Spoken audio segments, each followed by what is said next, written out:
pero no sabemos lo que somos capaces hasta que tenemos que hacerle frente. Hasta que finalmente nos fajamos y le hacemos frente. Y en la adversidad, ¿qué aprendemos? A sobrevivir, a mantenernos respirando, gente, que no es poco.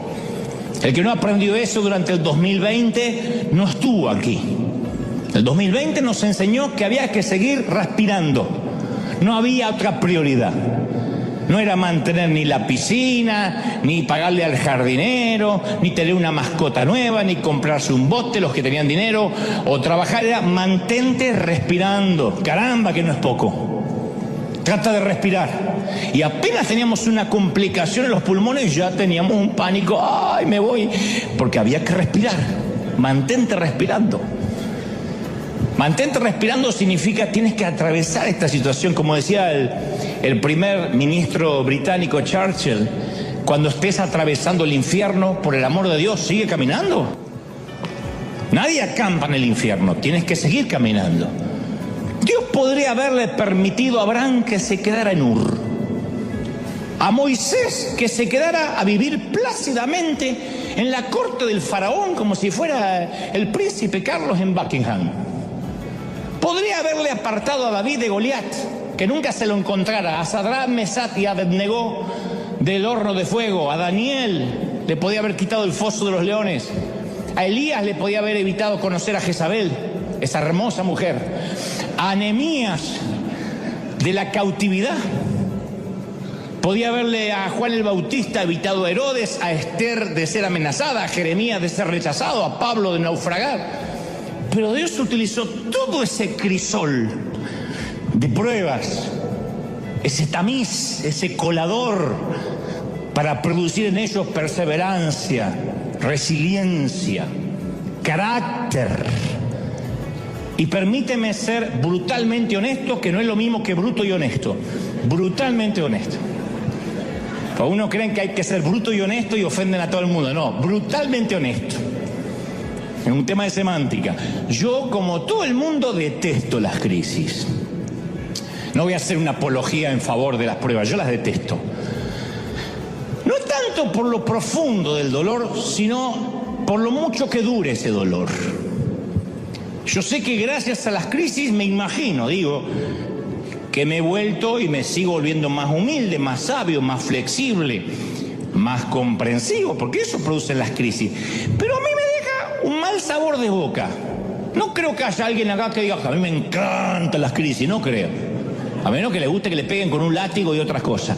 Pero si no, no. A mí no me gusta. Todo cristiano va a ser zarandeado. Ese no es el asunto. Muchas de las dificultades que nos enfrentamos son permitidas por Dios de manera deliberada, como un test, como un examen en el colegio. De manera deliberada. Nadie va al colegio y dice, uy, tropecé y me caí con un examen. No, es deliberado. El asunto no es si vamos a ser zarandeados, el asunto es cómo vamos a salir de ese zarandeo. En un momento Jesús ora por sus discípulos en Juan 17:15 y dice, no te pido que los quites del mundo, sino que los protejas del maligno. No pide que seamos sacados del mundo, Jesús, que nos ponga en una burbuja, en un invernadero, que nos meta en Neptuno, en Plutón, o que vivamos en una suerte de membrana plástica evangélica. Lo que pide es que Dios nos proteja en medio de las crisis que sí o sí vamos a vivir. Esto no lo pega nadie en la nevera ni en sus automóviles, pero en el mundo tendréis aflicción. Después dice, confiad, yo vencí al mundo, pero es una promesa, van a tener aflicción. Seremos zarandeados. Tenemos que saber qué va a suceder. Lo único que no sabemos cuándo va a suceder. La buena noticia es que somos zarandeados con un propósito. Por algo nos pasa. ¿Por qué? Porque Dios quiere producir en nosotros carácter. En Lucas 22:31 hay una pista.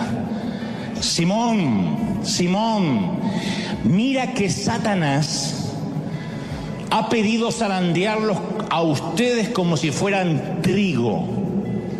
Pero yo he orado por ti para que no falle tu fe. Y cuando tú hayas vuelto, fortalece a tus hermanos. No se pierdan esto. Jesús le dice a Pedro que Satanás los pidió para zarandearlos como se zarandea el trigo en la era, para separar lo bueno de lo malo. Ese es un zarandeo, separar lo bueno de lo malo, cambiar el combustible. Y acto seguido, Jesús anima a los discípulos diciendo que ha orado por ellos para que su fe no falle. Nunca esto me pareció a mí tranquilizador. A mí me hubiese gustado algo como: yo he puesto una orden de restricción a Satanás, algo como predican los pastores empoderadores de ahora. Dios puso un cerco para que el diablo no te toque y no te va a tocar y no te va. A mí me encantaría eso.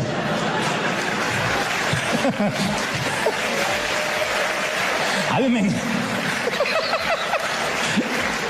Pero no es lo que dice. Jesús no va a poner una orden de restricción, no va a evitar el zarandeo. Y luego añade: cuando hayas vuelto, fortalece a tus hermanos. No dijo: si llegas a salir de esta, espero que por lo menos seas un fortalecedor. No vas a salir. O sea, deja claro que el zarandeo del enemigo está plenamente controlado y monitoreado por Dios. Siempre Dios tiene un plan. En otras palabras: Pedro, yo estoy orando por ti.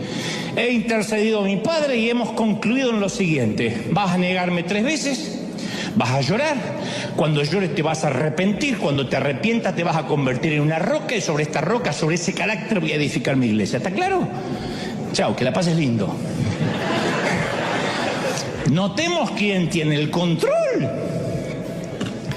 En Job 38:11 Dios dice que Él limita hasta las olas del mar. No es que, y el tsunami lo trajo el diablo porque quiso. Dice la Biblia, hasta aquí llegarás y no pasarás adelante, y hasta allí llegará el orgullo de tus olas. Dios le habla al océano. Esto significa que si Él controla hasta el océano, es que, aunque Satanás tenga un plan, tiene que pedir permiso. Jesús mismo lo explicó en Mateo 28:18. Dios me ha dado toda autoridad en el cielo, ¿y dónde más? Y en la tierra. Y esto lo prueba. Marcos 1:27 afirma: Él manda aún a los espíritus inmundos y le obedecen. O sea, no hay temporadas en que Jesús tenga más autoridad y temporadas donde Jesús tenga menos autoridad.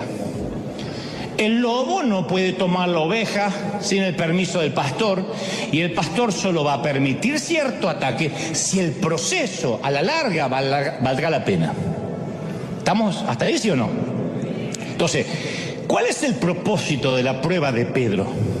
Que vuelva y dé testimonio a la iglesia. Cuando vuelvas, confirma a tus hermanos. Jesús permite que Pedro sufra la prueba para que anime a sus hermanos. Entonces, nuestra dificultad, esta enfermedad de ahora, esta crisis, nos está preparando para ser una voz de aliento. Dios no quiere más una iglesia que finja poder. Quiere una iglesia que haya atravesado las pruebas, las crisis, haya tocado fondo y en el fondo haya encontrado roca y lo pueda contar. Allí está Jesucristo, hay roca. ¿Sí o no? Entonces, todo lo que necesitamos recordar, como dice 1 Corintios 10:13, es: vosotros no habéis pasado por ninguna prueba que no sea humanamente soportable. Y podéis confiar en Dios, que no dejará sufrir pruebas más duras de las que vas a soportar, de las que podéis soportar. Por el contrario, dice el apóstol, la prueba hará que seas más fuerte, y Dios proveerá la salida para que puedas soportar. Habrá un éxito, una salida al final. Entonces, la mayoría de los entendidos teólogos leen en Isaías 14:13 la descripción de la caída de Lucifer. Dicen que eso habla de Lucifer, yo lo creo. Dice: voy a subir hasta el cielo, en palabras de Lucifer. Voy a poner mi trono sobre las estrellas de Dios. Voy a sentarme allá lejos en el norte. En el monte donde los dioses se reúnen, subiré más allá de las nubes más altas y seré como el Altísimo. No son palabras de Nabucodonosor, son palabras de Lucifer. Y debido a que trató de ser como Dios, cayó delante de Dios a través de la historia, y él se ha pasado la vida tratando de convencer al hombre que haga lo mismo, que caiga. Esa fue la estrategia que usó para decirle a Eva: come de este fruto y seréis como Dios. No cambió.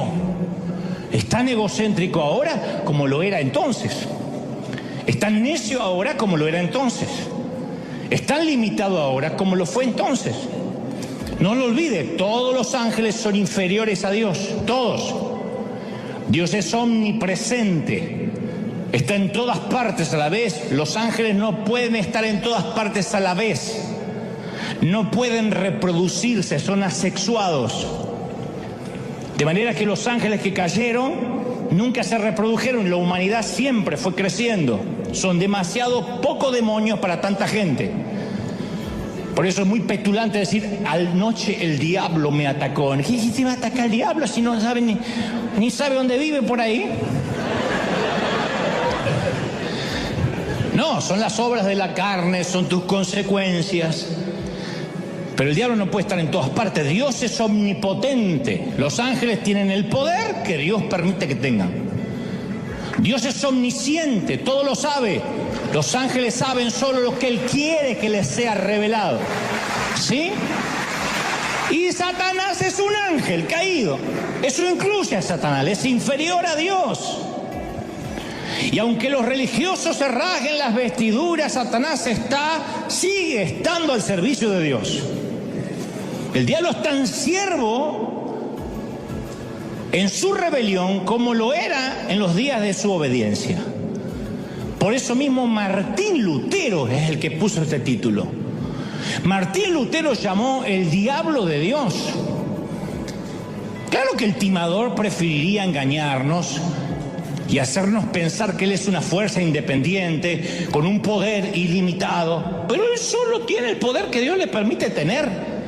Él preferiría que nunca escucharas las palabras de Juan 4:4, vosotros sois de Dios, porque Él está en vosotros y Él es más poderoso que el que está en el mundo. Él, el que está dentro tuyo, es más poderoso. Alguien tiene que decir amén. Más poderoso. Entonces Dios quiere, ¿está claro cuál es la cadena de mando? Dios está al control. Al diablo lo tiene con las riendas cortas. No sé si notaste las palabras de Jesús: Satanás os ha pedido para zarandearlos. El diablo no exige, no resuelve, no decide. Él pide, suplica, solicita. Así como pidió permiso para tentar a Job, pide permiso para tentar a Simón Pedro. Satanás no hace nada que Dios no sepa. Y Dios usa a Satanás para llevar adelante la causa de su reino. ¿Cómo usa Dios a Satanás para hacer la obra del cielo? Lo usa para entrenarnos. Se vale de él para zarandearnos. Porque todos tenemos la misma enfermedad del diablo, hasta el más dócil de nosotros. En un momento tiene un concepto más alto de sí mismo del que deba tener. En un momento a todos, no solo los argentinos, se le vuelan los pájaros. Yo he visto mexicanos agrandados y salvadoreños agrandados como zapatillas de monja. Yo los he visto.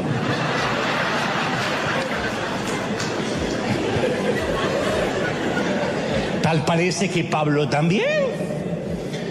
Porque uno va al currículum vitae del apóstol Pablo y claro, un encuentro personal cara a cara con Jesús resucitado, participante de visiones celestiales, apóstol escogido directamente por Dios, uno de los autores de la Biblia, sanó enfermo, viajó a través del mundo, escribió uno de los documentos más grandes de la historia. Pocos pueden igualar los logros de este prócer llamado Pablo. Y capaz que Pablo empezó a picarle el bichito y se empezó a autofelicitar. Y Dios, que ama a Pablo y odia el orgullo, lo protege a Pablo del pecado. Y obviamente, ¿a quién usa? A Satanás. Segunda de Corintios 12:7, por eso, para que yo no me creyera más de lo que soy, dice el apóstol, por tantas revelaciones maravillosas que tuve por haber ganado el campeonato del fin del mundo en Qatar. No sé si estaba eso, pero creo que lo hubiese mencionado.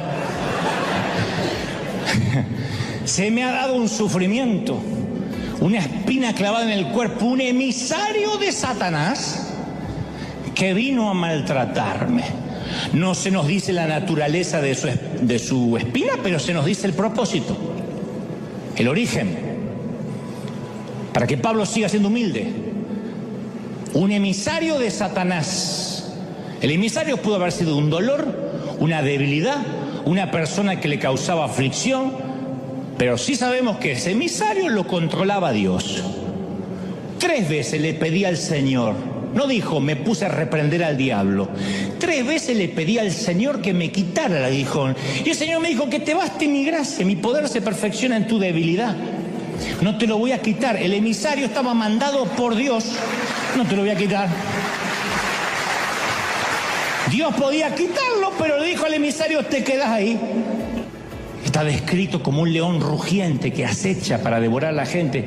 Y Pedro dice, resístanlo, en 1 de Pedro 5:9, resístanlo firmes en la fe, sabiendo que los mismos sufrimientos están siendo experimentados por sus hermanos en el mundo. Resiste. ¿Saben qué es resistir? Ignóralo, resiste, párate en la fe y dile, no tienes ninguna autoridad, tienes una correa así, una correa chiquitita. Las fauces del león están sufriendo. ¿Cuántos lo creen? Díganme amén. El diablo es un asesino por naturaleza, pero no puede decidir. Él cree que decide, no decide. El don de la vida y la muerte es algo que solo maneja Dios. Deuteronomio 32:39, mirad que yo soy Él, fuera de mí no hay Dios, yo mato y doy vida, dice el Señor, yo hiero y yo sano, y no hay quien libre de mi mano. Ese es nuestro Dios. Santiago 4:13. Vosotros que decís, mañana iremos a tal lado o a tal lugar y pasaremos un año y comerciaremos comerciaríamos, como se diga. Comercializaremos, muy bien, y obtendremos ganancias. No sabéis lo que traerá mañana. ¿Qué es tu vida? ¿Eres niebla que aparece por poco tiempo y desaparece? En lugar de eso dices, tienes que decir, si Dios quiere, viviremos aquello. Si Dios quiere, haré tal cosa. Nunca dijo, si Satanás quiere. Si Dios no quiere, yo no lo voy a hacer. Si esta noche llego a casa, es porque Dios me llevó a casa. Si tengo un ataque al corazón camino a casa, es porque también Dios me llevó a casa, al otro domicilio. Me llevó a casa. Satanás no tiene la última palabra. ¿Estamos de acuerdo, sí o no? Y tengo más evidencia antes de terminar para demostrar que es un simple siervo de Dios. Segunda de Corintios 4:4 dice, el Dios de este siglo cegó el entendimiento de los incrédulos. Hay un Dios de este siglo, Satanás, que cegó el entendimiento de los ateos. Claro, él es un gran cegador. De hecho, algunos de ustedes, si no es aquí, allí en casa, están ahora ciegos, lo que significa que me están escuchando y este mensaje no los conmueve y capaz que solo están mirándolo para refutar o para criticar el mensaje. Y es porque están ciegos, no tienen papilas gustativas espirituales. Pueden que el mensaje los enoje, pero no les despierta adoración, ni pasión, ni celo, ni amor, ni resolución por obedecer. Porque Satanás es un gran cegador. La pregunta ¿es poderoso en su cegamiento? ¿Tiene la última palabra? ¿O Dios es el que hace irrumpir la luz en la vida cuando quiere? Pablo dice en 2 de Corintios 4:6, de las tinieblas resplandecerá la luz. Y resplandeció en nuestros corazones para la iluminación del conocimiento de la gloria. Cuando Dios se propone encender luces en tu corazón, no hay demonio que lo pueda detener. Dios enciende y dice, a mirar, a ver, a verme con ojos nuevos. ¡Oh! Dios domina la voluntad de sus ángeles, y eso incluye al diablo. Manda a los espíritus malignos y obedecen. Por lo tanto, si desobedecen es porque Dios quiere que desobedezcan. Les permite desobedecer. Si Dios permitió la caída de Satanás es porque, no porque estaba indefenso, es porque tenía un propósito para esa caída. Y tal vez hoy estemos en una temporada de zarandeo, como empieza el mensaje. Y esta temporada es de tanta importancia como la temporada de cosecha. Muy importante. Porque el proceso de zarandeo nos refina, nos entrena. Nuestra oración durante esta temporada de zarandeo tiene que ser, no pedir, Señor, no quiero ser más zarandeado, sino, Señor, ayúdame a atravesar bien el proceso. ¿Están conmigo, sí o no? Que mi fe sea ratificada. El entrenamiento de David se produjo en cuevas del desierto, no en los pasillos de mármol del palacio. El entrenamiento de José fue en las prisiones de Egipto. Moisés aprendió y se volvió humilde mientras trabajaba como pastor en las arenas del Sinaí.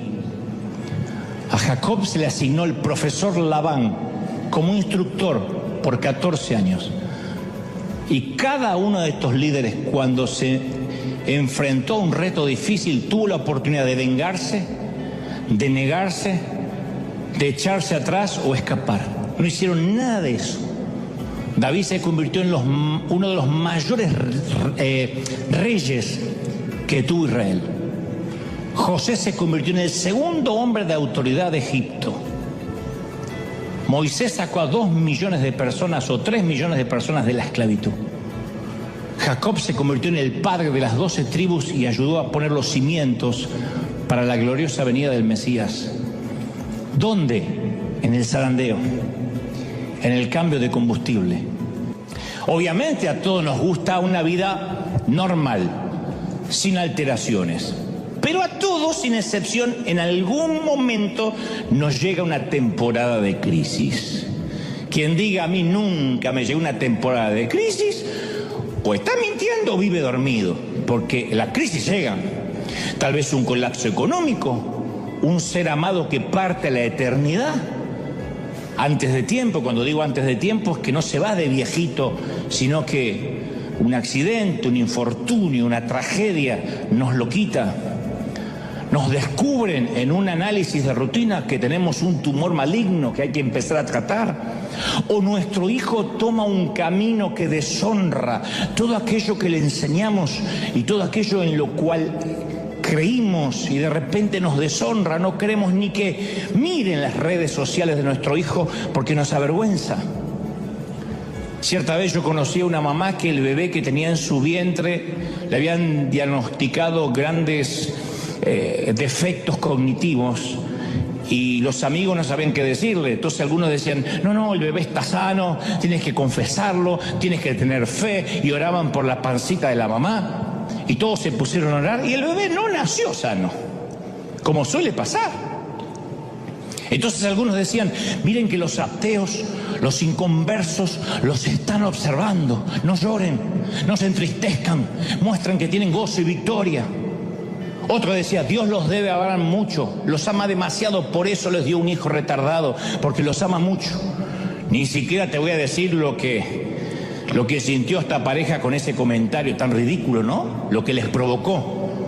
Pero terminaron por ignorar los comentarios de todo el mundo y decidieron unirse como pareja más que nunca, a crecer a través de su íntimo, de su dolor íntimo, de su dolor privado, de su propio dolor que nadie podía de afuera opinar.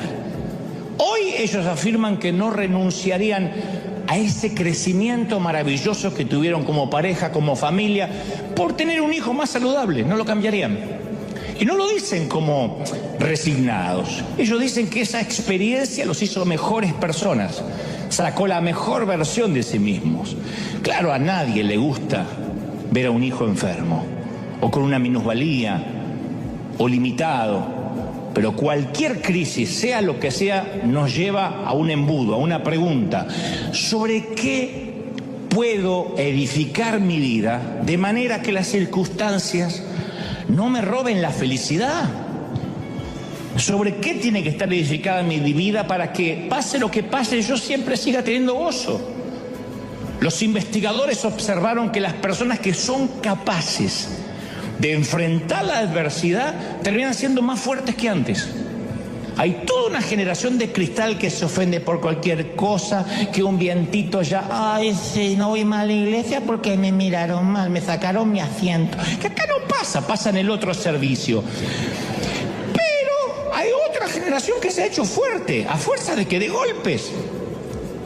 Y así como existe el estrés postraumático, los investigadores hablan del estrés o del crecimiento postraumático.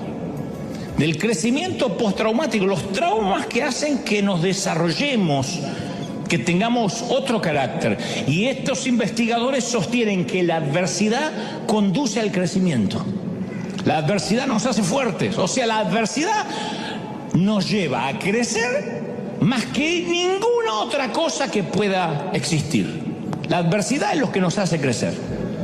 Muéstrame una mujer, un hombre que tuvo adversidad en su vida y yo te voy a mostrar a alguien con carácter firme, no necesariamente amargado o amargada. Porque en la adversidad descubrimos de qué estamos hechos.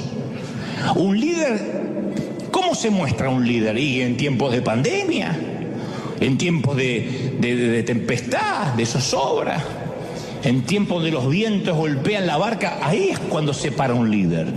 En los tiempos de recesión, en los tiempos de guerra, uno ve lo que tiene dentro como si apretara un dentífrico. Y a veces decimos, ay, yo nunca podría pasar lo que pasó a esa persona. Yo creo que si estuviera en su lugar me moriría. No me digas que no lo pensaste alguna vez viendo a una pareja de padres en un panteón enterrando un ataúd blanco, echando un puñado de tierra sobre el ataúd en donde yace su niño. Tú dices, yo vivo algo así y creo que no salgo nunca más debajo de la manta o me tiro encima del cajón. Y luego atravesamos algo similar o peor y vemos que el corazón sigue latiendo, que el mundo sigue girando, aunque muchas veces nos queremos bajar. El mundo sigue girando. Uno quisiera que el mundo se detenga, que esté en low motion, en cámara lenta, porque hoy tenemos un funeral. Y el mundo sigue. Siguen los vendedores en la puerta, sigue alguien chismeando, sigue la suegra diciendo, los voy a visitar un día de esto. La vida sigue. Resiliencia, como nosotros con los hijos.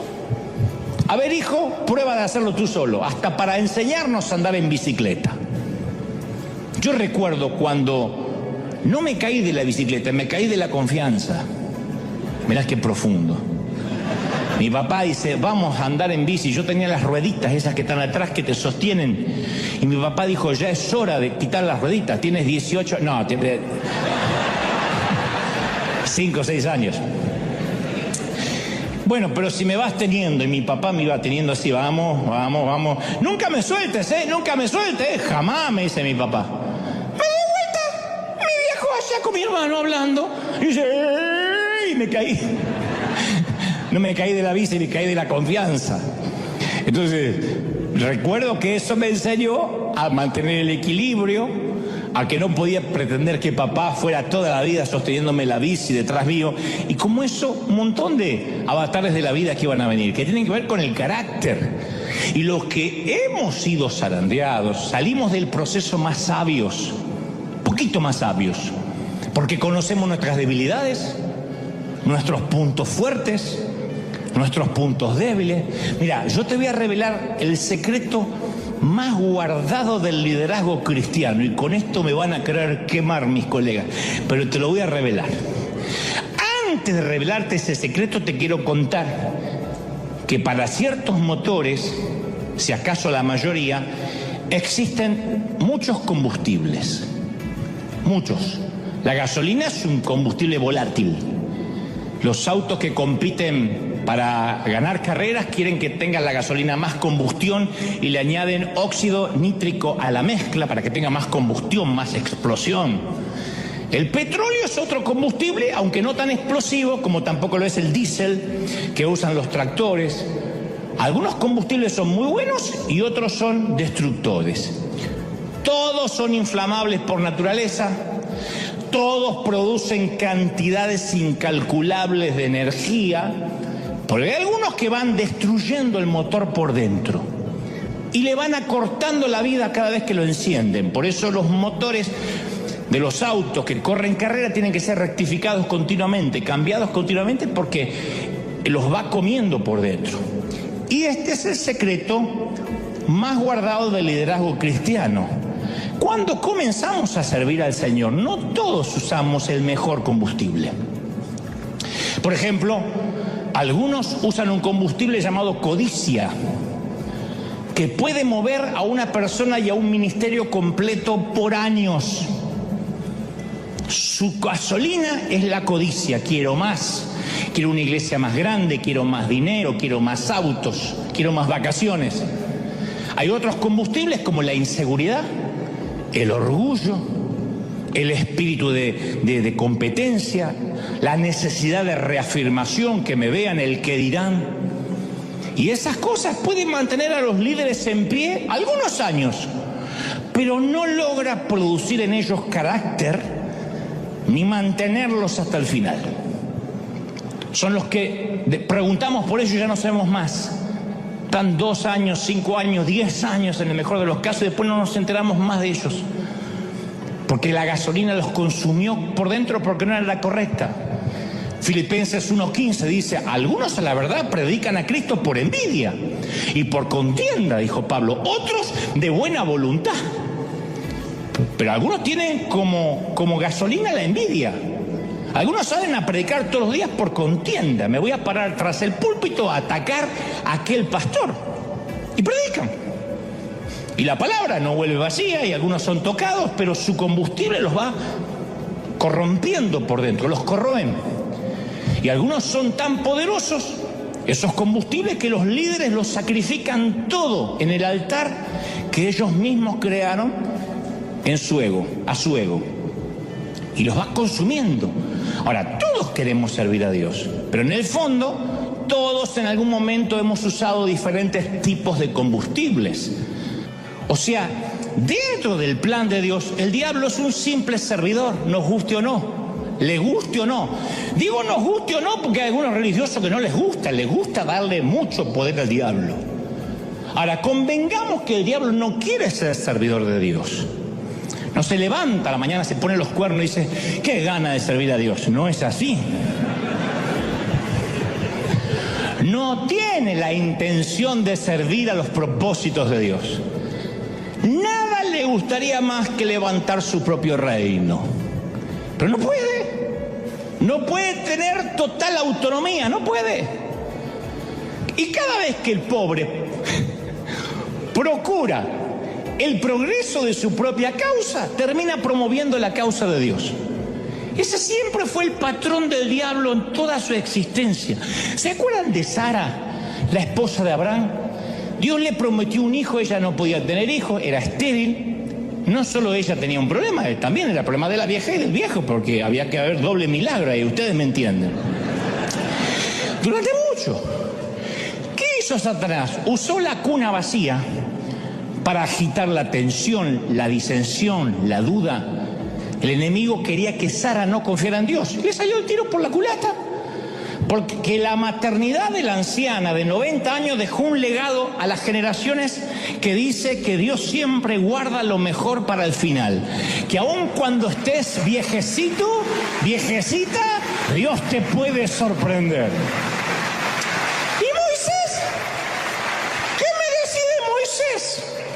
Satanás y sus hordas celebrando el día que el joven príncipe tuvo que huir de Egipto. Pensaba que había hecho descarrilar el plan de Dios, cuando en realidad jugó a favor de Dios. Dios usó la derrota y el desierto para entrenar a Moisés. Y Daniel. Satanás celebraba cuando se llevaban cautivos los jóvenes de Jerusalén. Dijo: ya está, aislé y puse en cautiverio a los jóvenes más piadosos. Nuevamente el efecto boomerang. Lo que Satanás pensó que era cautividad, Dios lo transformó en realeza. Y Pablo, Satanás esperaba que la prisión lo iba a silenciar.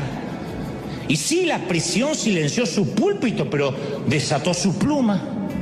Las cartas a los Gálatas, Efesios, Filipenses y Colosenses fueron escritas desde la cárcel, desde la celda. O sea que Satanás ayudó a que se escribiera el Nuevo Testamento. El ganso ayudó a que se escribiera gran parte del Nuevo Testamento. Pedro es otro ejemplo. Trató de desacreditar a Jesús, Satanás, haciendo que Pedro lo negara. Y el plan resultó al revés. Porque en vez de ser un ejemplo, Pedro, de hasta dónde puede caer una persona, hoy es un ejemplo de hasta dónde Dios puede extender su gracia. Entonces, cada vez que Satanás arma un plan, le termina explotando en la cara. El diablo es el coyote de la Warner Brothers. Cuando se lo imaginen, quiero que siempre a partir de ahora lo vean como el coyote. No lo vean con alas rojas, con cara de suegra. No, tiene la cara del coyote. Desgarbado, comprando marca Acme. ¿Te acuerdan los intentos fallidos del coyote de la Warner para atrapar al correcaminos? Y sus productos marca Acme. Porque deja en claro Dios quién es el que dirige la tierra. Satanás puede pavonearse todo lo que quiera, pero Dios es el que tiene la última palabra. Entonces, durante toda la vida, el enemigo hizo el papel del coyote. 2 veces, la Biblia solo 2 veces corre la cortina del espacio y el tiempo y se nos permite echar un vistazo a la apuesta más tonta de la historia. Satanás era un ángel, Lucifer, que no se contentó con estar cerca de Dios. Él quería estar por encima de Dios. No estaba satisfecho de adorarlo, quería su trono. Y según Ezequiel tenía una belleza sin comparación. Ezequiel 28:12 dice: tú eras modelo de perfección, lleno de sabiduría, de perfecta belleza. Estabas en el Edén, el jardín de Dios, adornado de toda clase de piedras preciosas, y caminabas entre las estrellas. Tu conducta fue perfecta desde el día que fuiste creado hasta que apareció en ti la maldad. El tipo caminaba pechito de paloma como un argentino por las nubes, así. Era una mezcla de Ronaldo con el talento de Messi. Y las ganas de Chicharito. Y tanto Ezequiel como Isaías, describen al ángel más hermoso que cualquier criatura, sin embargo, más necio que cualquier otro ser que haya vivido. Porque el orgullo fue su caída. Pero tengo que decirte, Satanás ha pedido para zarandearte. Y yo voy a orar para que tu fe no falte, no te falle, para que te sostengas, para que te mantengas, para que resistas. No ahora, hasta que Cristo venga, para que tu carácter sea más fuerte, para que salgas zarandeado pero en victoria, para que no bajes los brazos, para que no creas que estás derrotado. Es parte de la historia, pero tienes que saber que estás controlado. Si hay un cerco que se abre, va a ser porque Dios lo permite, o porque tú en desobediencia abras ese cerco. La desobediencia, el pecado, te deja a expensas del enemigo. Él anda como león rugiente buscando a qué devorar. Cuando tú te pones bajo la presencia de Dios, automáticamente la protección que vino sobre Job viene sobre ti. Y si te va a tocar es porque Dios lo permite, o tú lo permitas. ¿Cómo? En pecado, en rebelión, en obediencia. Y solito te vas y te entregas en manos de aquel que está buscando para matarte. No obstante, si dices, a pesar de mis errores, a pesar de mis yerros, a pesar de mis equívocos, yo todos los días corro la gracia, todos los días voy a la presencia del Señor y pido su protección. Tienes que saber que no importa, no hay diabetes, no hay pandemia, no hay virus, no hay cáncer, no hay metástasis que va a matarte si Dios no quiere que te mate.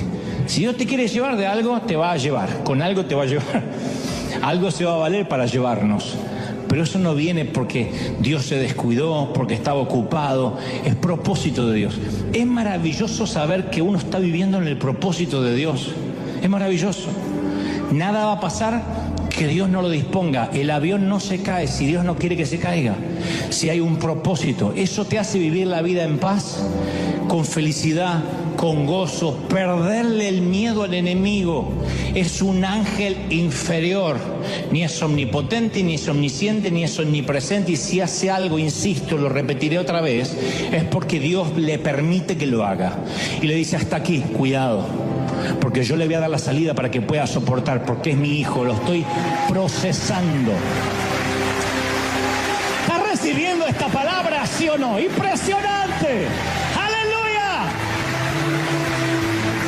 Levanta tus manos al cielo, vamos a orar. Padre, di conmigo, Señor Jesús, fuerte, entra en mi corazón, perdona mis pecados, anota mi nombre en el libro de la vida, comienzo otra vez.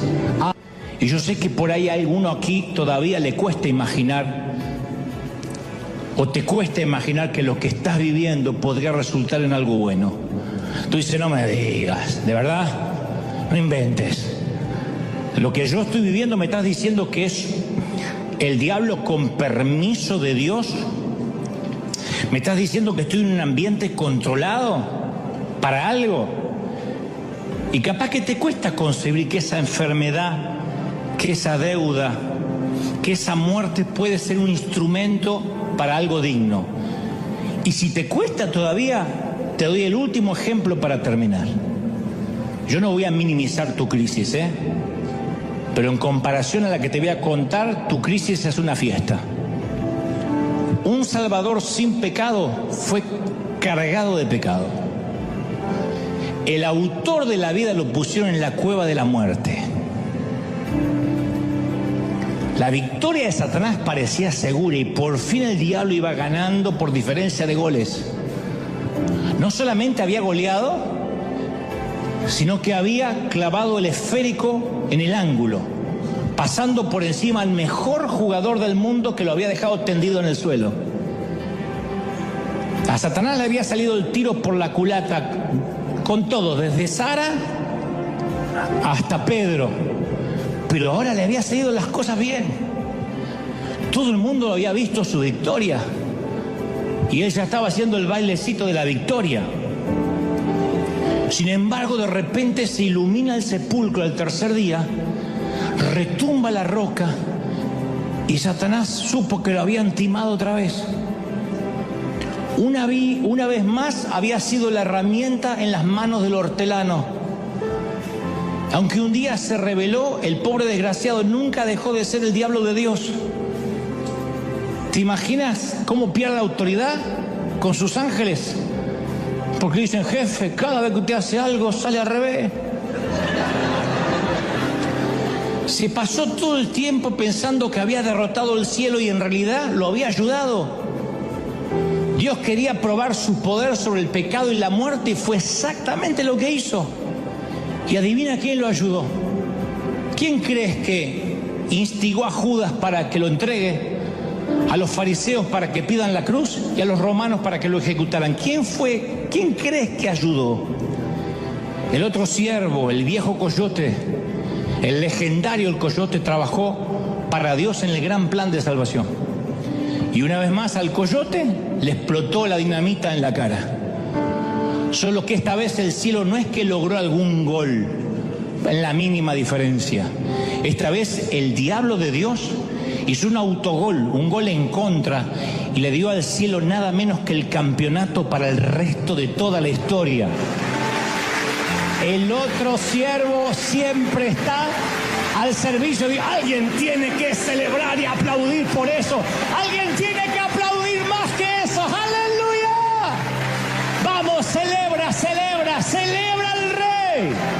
Si crees que esta palabra te tocó, dale un aplauso glorioso al Rey. Celebra, celebra, celebra al Rey de Reyes.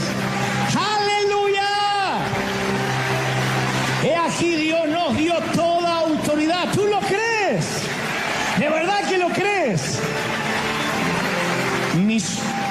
Mi esperanza, mi sueño, mientras Dios me daba este mensaje, era decirte, no que el diablo no existe, porque caramba que existe, pero es un ángel inferior y está controlado por Dios. Y cuando te pones bajo la cobertura de Dios, Satanás va a hacer lo que Dios le permita que haga, no tengas temor. La enfermedad va a avanzar hasta donde Dios diga. La muerte va a llegar si Dios quiere llevarte a casa, si no, no. ¿Estamos de acuerdo, sí o no? No hay nada más poderoso que tu Dios. No hay nada más poderoso que el Señor de señores. Alguien tiene que creerlo, ¿sí o no? ¡Aleluya! Amén. Ahora mantén las manos en alto. Quiero orar por todos. ¿Cómo te ama el Señor? ¿Cómo te ama príncipe del Señor? ¿Cómo te ama princesa? ¿Cómo no te va a amar si en sus manos te tiene esculpido? ¿Cómo te ama el Señor? Padre, he transmitido lo que creo me has dicho que diga a este tu pueblo, a este tu ejército, a estos tus obreros de primera línea. Y ahora, Señor, sella con tu espíritu esta palabra.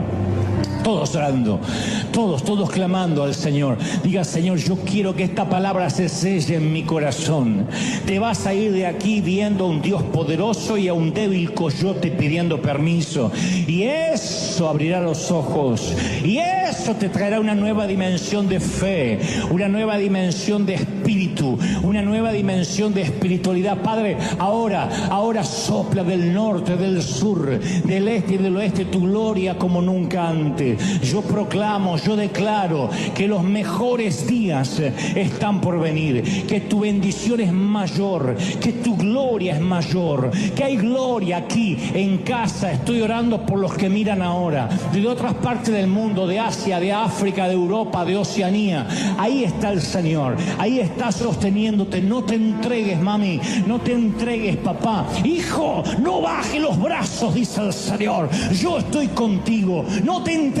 Vamos, levanta la mano y comienza a clamar. Somos miles aquí y yo estoy queriendo que nos unamos juntos, unánimes, clamando, pidiendo, Señor, gloria de eterna venga sobre nosotros, unción eterna venga sobre nosotros, corriente del Espíritu sopla, corriente del Espíritu derrama tu gloria, tu presencia. Yo sé que vienen tiempos nuevos, tiempos de gloria, cosas que ojo no vio, ni oído yo, ni han subido a tu corazón. Yo lo creo, yo lo declaro, yo proclamo tu bendición. Vamos, levanta las manos al cielo una vez más y dile, Señor, recibo esta palabra. Uy, te hace libre esta palabra, te quita la cautividad de la mente. El Señor te hace libre. Recibe. Estás viendo no solo a Dios, sino hasta al enemigo con ojos nuevos. Y cuando ves al enemigo con ojos nuevos, dice, no tengo de qué preocuparme. Si hay alguien con temor porque ha abierto puertas, dile, Señor, yo me meto bajo tu cobertura. Tu sangre me cubre ahora, tu gracia me alcanza, tu sangre me cubre, y me cubre en el hospital y en el panteón y en casa y en el campo y en la ciudad y en mi salida y en mi entrada. Viva donde vivas, te sana el Señor, te toca el Señor, te bendice el Señor. Padre, he transmitido a este tu ejército lo que me has dicho que diga, y soy libre de esta palabra. Quede sellada, atada a su cuello, escrita en las tablas de sus corazones. Lo creo, lo declaro. Di conmigo, Señor Jesús, me voy libre, fuerte, de la cautividad del enemigo. Estoy bajo tu protección. Tú me cuidas, fuerte. Tú me controlas. Tú me monitoreas. Estoy bajo tuyo. Estoy bajo tu protección. Amén. Amén y amén. Gloria al Señor. ¡Hay gloria, mis queridos! Dale ese aplauso al Señor, al Rey de Reyes. ¡Hay gloria, gloria, gloria! ¿Cuántos se van bendecidos? Celebra al Rey. ¡Aleluya! Chao, gente. Hasta el domingo que viene. ¡Que Dios te bendiga! Chao, bendecido. Chao, bendecido. Chao, bendecido. Chao. chau, chau, bendecido, chau, chau, bendecido, chau, chau, bendecido.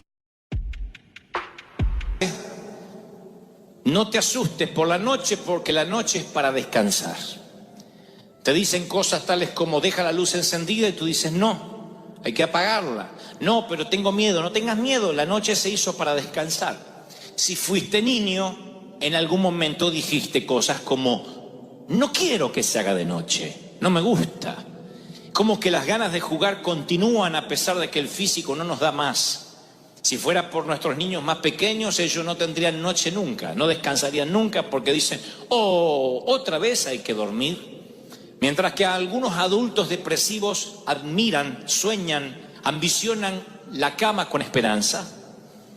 Los niños no quieren saber nada con ir a la cama y entonces uno le tiene que decir que los tiempos de oscuridad son para que descanses. En términos espirituales, creo que los términos de oscuridad, los tiempos de oscuridad, los tiempos de zozobra, de quietud, también nos preocupan porque sentimos como que Dios se aleja de nosotros. Así que cuando yo me puse a escribir el sermón el día sábado, pude sentir que el Espíritu Santo me decía, dile a mis hijos que la oscuridad es parte del plan, que el silencio es parte de mi amor hacia ellos. No es un sermón popular, no es algo que despierta muchos amén, pero es algo que tiene que ver con la vida real. Meditaba que el libro de Génesis termina con una sola familia, tan pequeña como para que la Biblia pueda enumerar cada uno de los hijos. Y luego vamos al libro de Éxodo, que es el segundo libro del canon bíblico, y comienza con una muchedumbre de israelitas que trabajaban como esclavos bajo el hostil faraón. Hay una brecha entre la primera familia, que tiene unos cuantos hijos, y de pronto la muchedumbre que trabaja como esclavos bajo el faraón en Egipto. En ningún lugar del relato se escribe lo que sucedió en los 4 siglos del medio. Hubo 400 años entre el último capítulo de Génesis y el primero de Éxodo. 400 años es casi el doble del tiempo de la existencia de los Estados Unidos en el mundo. 4 siglos donde el cielo, por alguna razón, se cerró o permaneció callado. Luego de ese silencio, de esa oscuridad, no hay registro de lo que pasó. ¿Qué hizo que esa primera familia de Génesis deviniera o terminara en esclavos sirviendo a Faraón? No hay una revelación, hay revelaciones históricas, pero no bíblicas, respecto a cómo llegaron hasta ahí. Pero allí están, son una muchedumbre, sirven como esclavos, y ahí en Éxodo aparece Dios, después de 4 siglos de silencio. Entonces, ¿por qué hace silencio el Señor?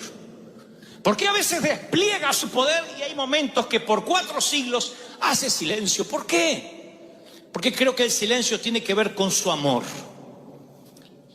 Salmo 121:4 dice, he aquí, no se adormecerá ni dormirá el que guarda a Israel. Silencio no significa que Dios esté durmiendo. Silencio no significa que Él te deje de amar. No hay cosa más hermosa cuando alguien te dice, aunque no podamos estar juntos, porque no sé, el amor de tu vida está al otro lado del océano, tú dices, pero igual yo estaré pensando en ti. Miraré la luna a la misma hora. Oh.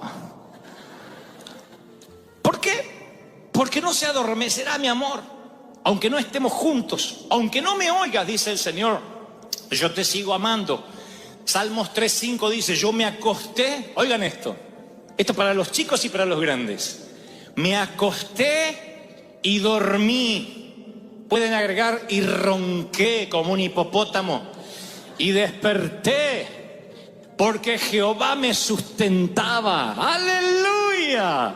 ¿Saben lo que es que te sustenta? Que duermes y te tiene en la mano. Es maravilloso. Su palabra indica que aunque estés descansando, el plan de Dios para tu vida continúa avanzando. Hay una gran cantidad en la Biblia de sucesos que se dan la victoria, empieza la victoria en medio de la oscuridad. Porque a veces uno cree que Dios descansa durante la noche. Ay, me acuesto con este problema y hasta mañana no lo retomo. Tu abuela, porque el Señor sigue. No, tu abuela no lo retoma, pero el Señor sí. El Señor dice, para mí no hay noche. Tienes que descansar. Tú descansa. La noche es para que descanses, dice el Señor. Mañana te quiero fresco. Ay, es que ¿por qué no se resolvió el problema? Porque tienes que descansar, sonso. Deja que los cielos sigan trabajando. Sonso, dice mi Biblia, Dante habla hoy. La creación de la luz irrumpió en el caos de la oscuridad. Jacob luchó toda la noche, y por la mañana obtuvo una nueva identidad. La liberación de Israel de la Pascua ocurrió por la noche. La batalla de Gedeón, que terminó en victoria, comenzó en la mitad de la noche. La cruz de Jesús, aunque era mediodía, quedó en un cielo negro y oscuro durante la noche. Tú dices, pero ¿por qué tiene que venir la noche? Yo sé que la oscuridad viene, en términos prácticos, la oscuridad viene y te quita el descanso, cuando debería ser lo contrario. No hay sueño que te repare del dolor. Te agotas emocionalmente, te drenas espiritual y físicamente. Y el dolor es tan grande que pareciera que te deja en una noche continua, crónica, que no termina más. Y la oscuridad llega a veces por algún acontecimiento que no esperamos. Tú dices, ¿y qué es la oscuridad? La oscuridad es una relación que se destruye, un hijo que se revela, un desastre financiero, un revés financiero, el sueño que se muere y sientes que tú también te mueres un poco con ese sueño. Y dices, siento que estoy a tientas en la oscuridad, que no veo con claridad. Cuando está el día, es como que hay más esperanzas. Pero llega la noche y el dolor es agudo y aparece sin razón. No hay razones para la oscuridad. Oras y no hay respuesta. No hay sentido de cercanía con Dios. Tu alma se siente árida, estéril. No estás en el desierto está en ti. ¿Has estado en esa estación de la vida? Yo te puedo dar cátedra.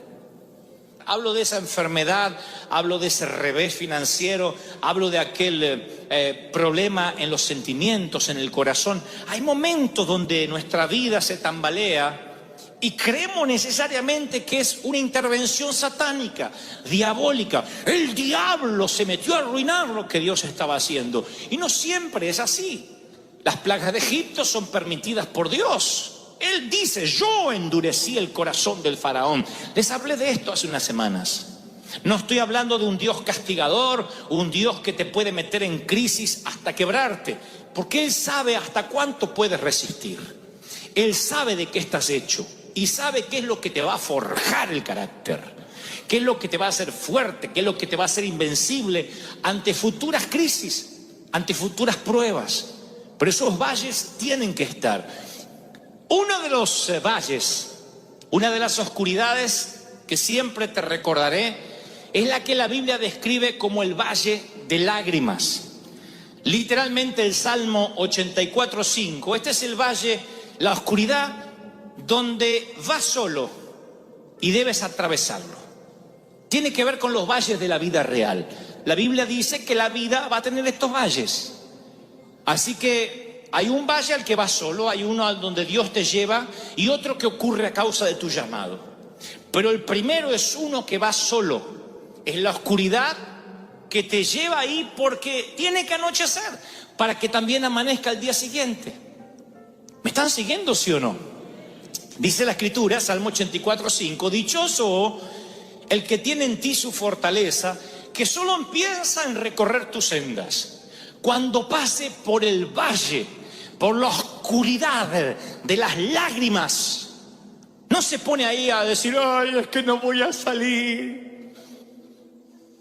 Voy a morir acá porque así soy yo, así era mi cuñada, mi comadre. Dice, no, cuando pase, dice, no cuando se quede, cuando se queda a vivir, cuando atraviese, lo convertirá en una región de manantiales. También las lluvias tempranas cubren de bendiciones el valle. Dice una versión, será bienaventurado aquel que pase por el valle de lágrimas y lo cambie en fuente. O sea, momentos de llanto, aprende a contentarse. Dios dice, esto es algo que te va a pasar en la vida. Y tú dices, ¿cómo pretendes que me contente en un funeral? No dice la Biblia que te pongas feliz, a menos que la suegra, bueno, no dice celebra, no, dice contenta, tienes que contentarte. ¿Qué es contentarte?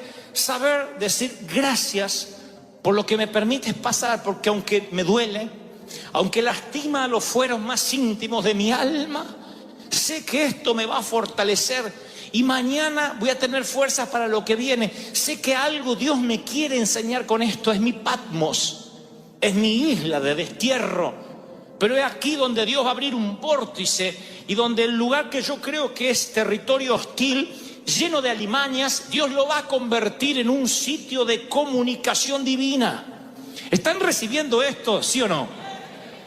No estoy subestimando tu dolor. No estoy diciendo, bueno, avanza y ya está, piensa en positivo. No, en la fe, ya lo dijimos, no sirve. Es la fe en Dios la que te levanta, el poder de la resurrección. Y el Señor me dice que te diga, yo sé que estás triste. Es el mismo Señor que lloró ante la noticia de la muerte de su amigo Lázaro. El Señor que lloró en el huerto de Getsemaní. Él sabe lo que son las lágrimas. No es un Dios del Olimpo mitológico, esos Sansón, Zeus, que parecen ser superhéroes que nunca lloran. Él es alguien que lloró y que entiende las lágrimas, pero te dice, te he dado esperanza y esta oscuridad va a pasar, sea la que sea, la económica, la espiritual, la familiar, va a pasar, porque pensamientos de bienestar tengo para ti y no de mal. Oigan, lo diré otra vez. Me perdí muchas horas, meses y horas de mi infancia y mi adolescencia preocupado por cómo sería mi vida adulta. Me perdí mucho tiempo. Era de esos preocupones pensando, número 1, que nunca me iba a casar. Número 2, que nunca iba a tener hijos. Número 3, que nunca iba a trabajar. Número 4, que nunca iba a tener un auto. Número 5, que nunca iba a poder cambiar los zapatos despegados. Hoy les conté en el primer servicio que yo me recorrí la iglesia de Buenos Aires con un traje azul. No era un traje, era un saco azul, esos cruzados que se usaban antes. No tenía pañuelito de esto. Ahora confieso, era una media, un calcetín.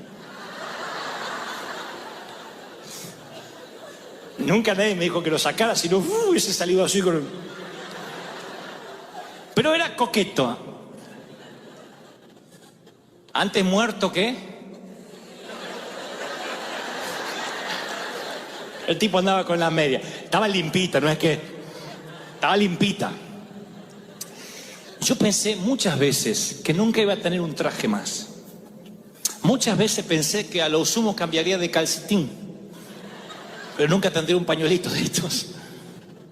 No sé por qué. Si tan solo hubiese sido más maduro y hubiese entendido que hay oscuridades que pasan, que todo pasa en la vida, que hay que saber atravesarlo. David dijo, aunque pase, aunque atraviese, no dijo aunque me quede, aunque viva. Dijo, aunque pase el valle de sombra de muerte, no temeré mal alguno. ¿No debería darnos esperanza? Todo va a pasar, no te pierdas el hoy. No te pierdas el hoy, va a pasar. ¿Cuántos reciben esta palabra? Dígame amén. Número 2, el valle de la muerte. Porque el primero de las lágrimas te toca ir por la vida real, pero el número 2 es la oscuridad que tiene que ver con la muerte. Y tú dices, wow, ese no me gusta. ¿Cuándo es que voy a ir ahí? Cuando Dios te lleve. No a la presencia, cuando Dios te lleve al valle de muerte. La Biblia narra que Ezequiel dice, la mano de Dios no es la mano del diablo. No sé por qué metemos al diablo en todo lo que no nos gusta. Cualquier cosa, el diablo. Me enfermo, es el diablo. Me duele acá, es el diablo. Tu esposa dice, viene mamá, el diablo. Bueno, ahí puede ser el diablo, ¿no? La mano del Señor vino sobre mí y su espíritu, oigan, me llevó en medio de un valle de huesos. Fíjense que hoy diríamos, bueno, este hombre está ahí porque se equivocó, perdió la brújula, el propósito, no vive en victoria. Veo que dice: el Espíritu me llevó a un valle de huesos secos. Es el Espíritu que lleva a Juan al destierro, a Patmos, a una isla de 6 por 9 millas, una roca en medio del mar Egeo. Es el Espíritu. Es el Espíritu el que pone a Cristo en la cruz. Y nosotros a veces atravesamos esos valles de muerte. ¿Qué tiene para decirnos el valle de huesos secos? A veces Dios nos lleva a sitios, a territorios hostiles, y te lo diré así: llámese un trabajo lleno de inconversos, una casa con un cónyuge que no conoce a Dios. Y uno se pregunta: Señor, ¿por qué hay tantos sitios donde yo podía estar? Pero dice el profeta: me hizo pasearme entre los huesos, y había muchos huesos que estaban secos, y me dijo: hijo de hombre, ¿podrán revivir estos huesos? Y yo dije: Señor, tú lo sabes. Cuidado con lo que respondes, porque a veces Dios te dice: ¿tú crees que tu hijo, rebelde, cabezón, que sale al padre y al abuelo, puede ser un siervo mío? Ay, no conoce a mi hija. Bueno, va a seguir un hueso seco. ¿Tú crees que puedo cambiar a tu cónyuge? ¿Tú crees que puedo sacar? Bien, dijo la hermana, amén. ¿Que puedo sacarte de las deudas? ¿Tú crees? Hay a veces que Dios nos pregunta. Van a ver que cuando el Señor hace milagros, siempre pregunta. Ve a un ciego y le dice: ¿quieres ser sano? Parece una preguntonta. Es como cuando uno se cae y te mira a alguien y dice: ¿te caíste? No, siempre me revuelco hasta ahora en el césped.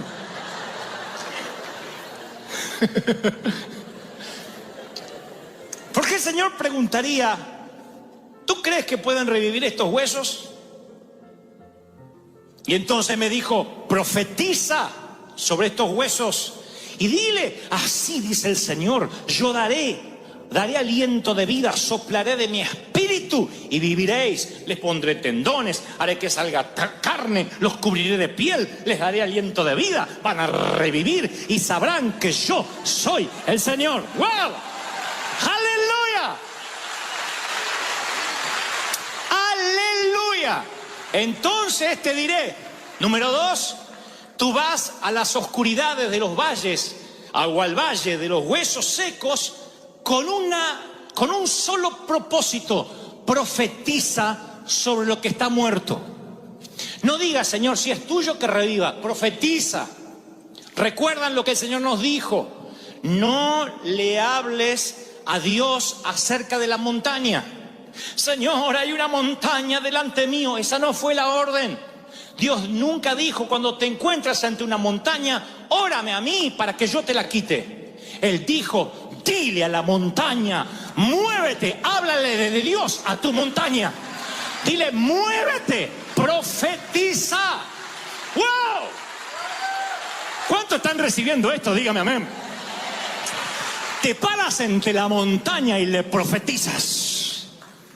Caminas entre los huesos secos y profetiza. ¿Cuánto hace que no abres la cuenta bancaria en internet? Mira los números rojos, los cheques, lo que tienes para pagar, y en vez de llorar y decir: Señor, mándame algo, ¿no habrá quedado algo en alguna chaqueta? En vez de hacer eso, ¿cuánto hace que no has profetizado?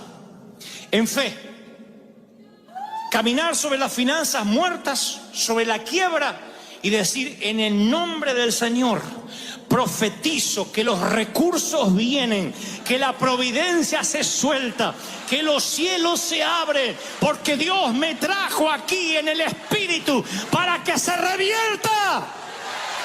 ¡Aleluya! ¿Están recibiéndolo, sí o no? Profetiza. Espera que tu hijo se duerma esta noche y profetízale. Al grandote, digo, al mamut. Porque a los nenitos es fácil profetizarse, pero el mamut de 22, 18, con las patas peludas.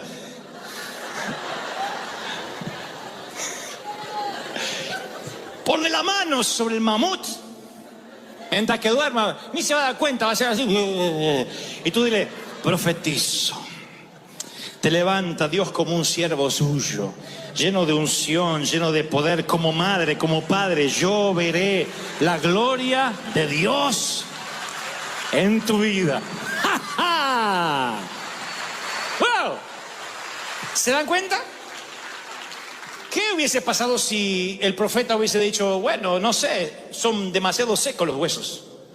Debiste haberme traído cuando estaban medios muertos. Por eso Jesús le dice, ¿tú crees? Dios le dice, ¿tú crees? Le dice Jehová, ¿tú crees que pueden revivir? ¿Tú crees? O sea, yo puedo hacerlo, pero necesito saber cuál es tu respuesta, y la respuesta es correcta. Él dice, tú lo sabes todo, tú puedes hacerlo.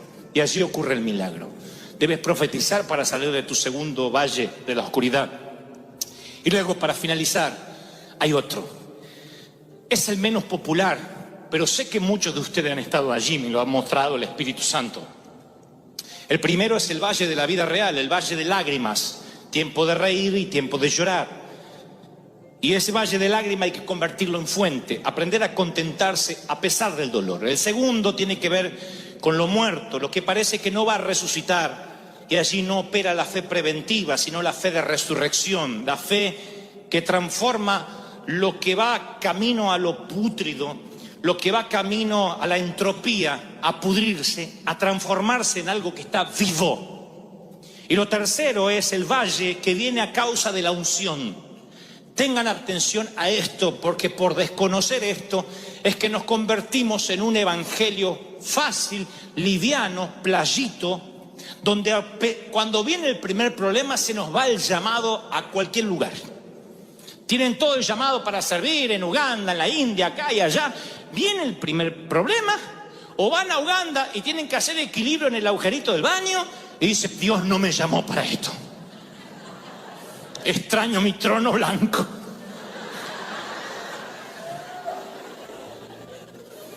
Sí, yo conozco gente que metafóricamente hablando por un inodoro dudan de su llamado. Porque desconocen el valle o la oscuridad a causa de la unción. La Biblia dice que al enterarse los filisteos que David había sido ungido, cuando se enteraron que David fue ungido, subieron todos contra él. Pero David lo supo y bajó a la fortaleza. Los filisteos avanzaron, desplegaron sus fuerzas en el valle de Refaín. Refaín significa gigantes. Y desplegaron sus fuerzas contra David. Y David dijo, debo atacarlos, los entregarás en mi poder. Y el Señor le dijo, atácalos, porque te aseguro que te los entregaré. Muéstrame a alguien que esté ungido, que ore por los enfermos, que quiera servir al Señor, que libere a los endemoniados, y te mostraré a alguien que muchas veces ha llorado preguntándole a Dios dónde está Él en sus momentos personales.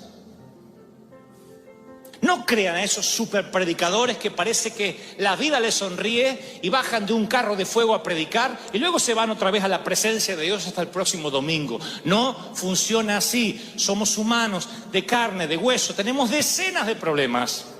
Nos deprimimos, lloramos, nos enojamos, pecamos, nos airamos. Eso pasa con cualquiera.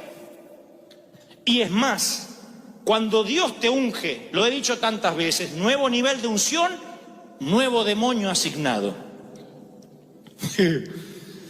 No quiero que se asusten, quiero que entiendan que es una batalla.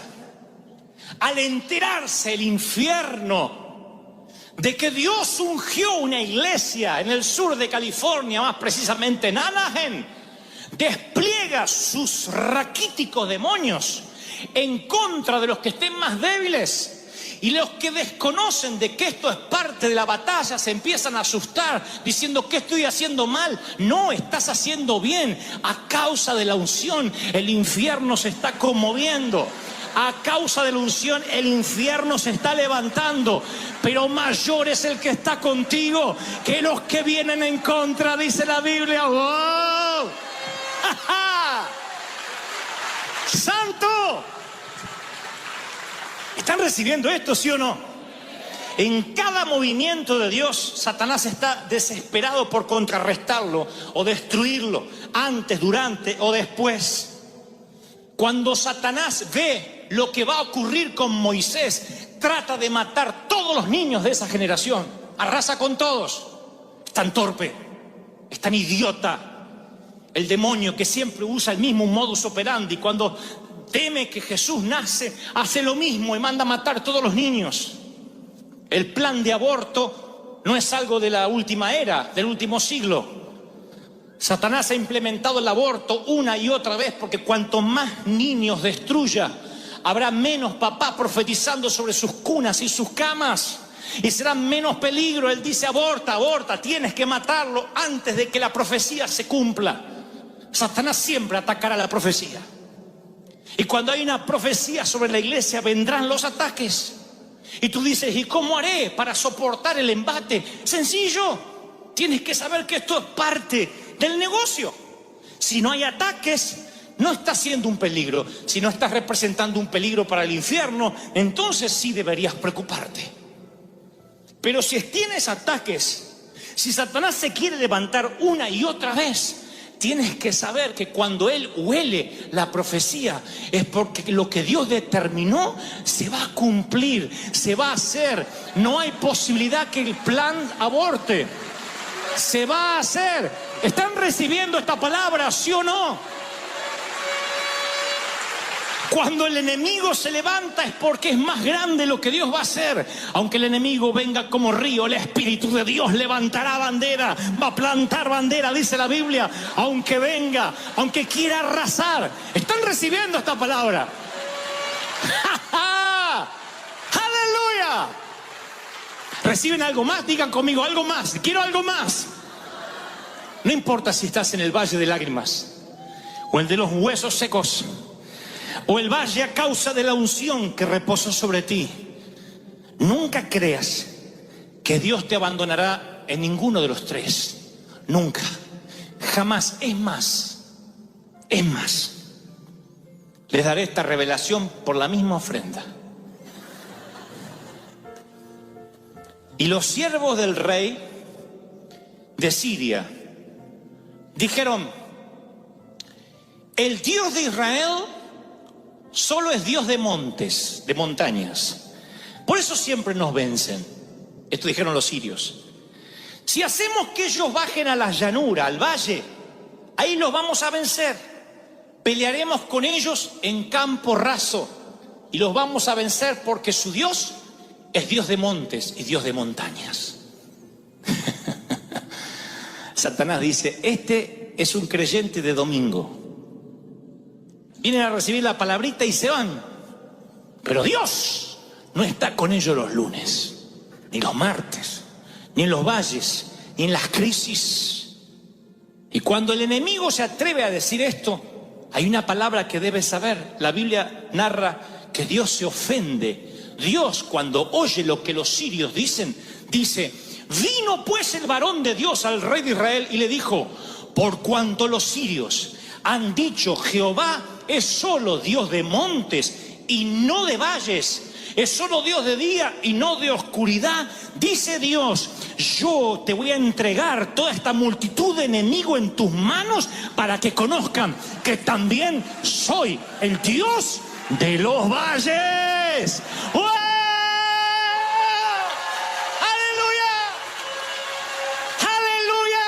Alguien tiene que decir: ese es mi Dios, Dios de los valles. Vamos, aplaudan, celebren. Hay algo está pasando, algo está ocurriendo hoy. La gloria de Dios está aquí hoy. No encuentro en las Escrituras otro episodio que refleje tanto lo que a veces nos toca pasar en la vida. Primero, perdemos la visibilidad, el destino, la visión. Hace años que no soñamos, que no visionamos, que no decimos: tengo la esperanza de que cosas buenas van a pasar.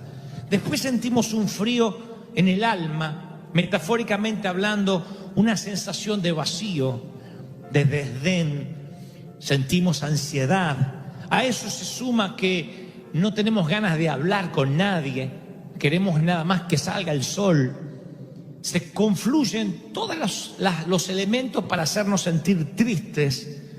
Decimos, si yo tuviera que lidiar contra la falta de visión, de visibilidad, podría, pero a eso se le suma el frío y la tormenta y la nieve. Siempre, insisto, individualmente haríamos frente, estaríamos fuertes para enfrentar lo que venga, pero esos elementos cuando confluyen colectivamente son formidables y hacen que no podamos luchar. Estás impaciente, quieres salir, no puedes manejar tantos frentes a la vez.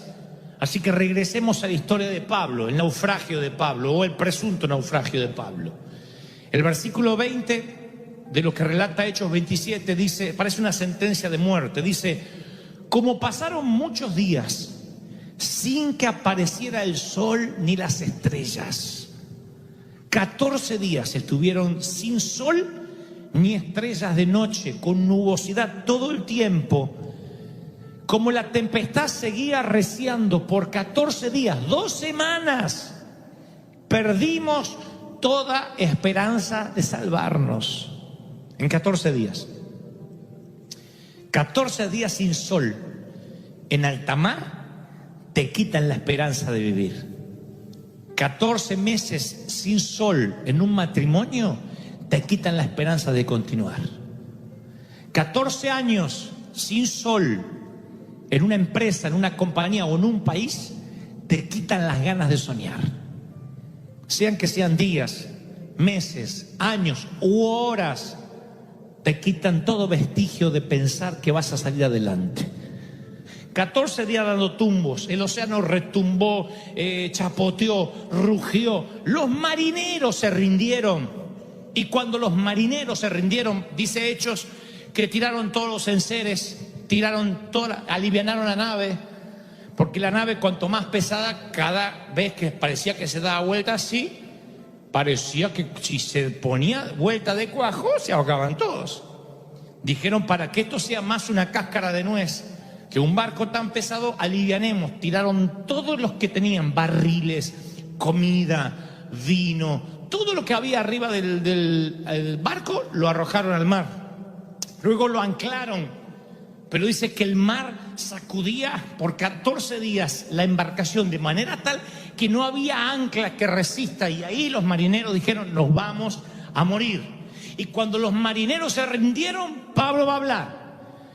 Pablo, como ya hacía mucho que no comíamos, dice Hechos 27-21, habría sido por cierto conveniente que me hubieran oído. Ahí le sale el espíritu de toda madre. Te lo dije. Si me hubiesen oído y no hubiésemos zarpado y nos hubiésemos quedado en buenos puertos, no hubiésemos recibido este perjuicio y esta pérdida. Pero yo los exhorto a tener buen ánimo, cambien el ánimo. Me ingenié esas palabras: sin sol, sin estrellas. Ten buen ánimo. Y los marineros lo miraron como ustedes me están mirando ahora. Ah, bueno, esa era la palabra. Esperen. Y así va a salir la tormenta, así va a conseguir novio. No, esperen. Primero, tengan buen ánimo, porque no habrá ninguna pérdida de vida entre ustedes, sino solamente la nave. Ahora, qué contraste, ¿no? Porque los marineros que saben de tormentas se dieron por vencidos. Y este predicador judío, que supuestamente no sabe nada de navegación, es el portador de valor. ¿Qué es lo que sabe Pablo que los marineros avesados en el océano no sabían? O lo formularé de la siguiente forma, mejor dicho, ¿qué es lo que tú necesitas saber ahora que no sabes y que Pablo sabía y que te va a dar paz perfecta? Vamos a desmenuzar qué es lo que Pablo sabía, porque tú dices lo que los marineros están diciendo con su mirada al ver al apóstol. No me digas que esa va a ser la palabra, ten ánimo, porque yo no sé de dónde sacar más ánimo. Mi pozo de ánimo está vacío. No hay energía, estoy vampirizado. No tengo ánimo. No tengo fuerza para levantarme a la mañana. Así que no me diga que esa va a ser la palabra. ¿Qué necesito saber? Estoy dando tumbos en los vientos. Como los marineros, ya hice todo lo que se supone que podía hacer. Consultaste con el banco, cambiaste la dieta, llamaste al abogado, ajustaste el presupuesto, fuiste a consejería, reprendiste, ayunaste, lo reprendiste. Le pusiste la mano a tu marido, repréndeme en el nombre de Jesús mientras que dormía. Oraste. Y tu mar se sigue revolviendo en una espuma feroz. Y dice, no puedo más, ya hice todo. El diagnóstico no cambia, el presupuesto no cambia, el banco no cambia su tesitura. Dime algo más que Pablo sabía que yo tengo que saber para que Dios me dé una paz perfecta. Así que vamos a desmenuzar lo que Pablo le dice a los marineros para sacarlos de ahí. Primero, una exhortación. Habría sido conveniente, varones, que me hubiesen oído antes de zarpar y no estaríamos viviendo esto. Yo sé que en este momento lo que menos quieres es que te regañen. Quieres que te mimen, que te apapache, pobrecito, toda la tormenta, nene. Pero déjame decirte que si vamos a estudiar lo que Pablo dijo, no podemos ignorar la primera parte, porque así comienza él, con un regaño. Si tú no escuchas las advertencias de Dios, el regaño va a venir, porque Dios al que ama, disciplina, al que ama. Me preocuparía que no te regañe Dios, que no me regañe Dios, porque eso sería que me ha dejado de amar, lo cual sería imposible en la soberanía de Dios, en la esencia de mi Dios. Él te ama, me ama, y entonces me regaña. Quizás la tormenta es porque no escuchaste a Dios, como los marineros no escucharon a Pablo. Te dijo Dios más de una vez, el que toma prestado es esclavo del que le presta. Y te metiste en una deuda que hoy te tiene en medio de una tormenta. Dios te dice, ahí están las escrituras. Si tú pudieras vivir bajo los principios bíblicos, no te meterías en tormentas. El que pide prestado es esclavo de aquel que le presta. Y tal vez ignoraste eso y eso te metió en una tormenta.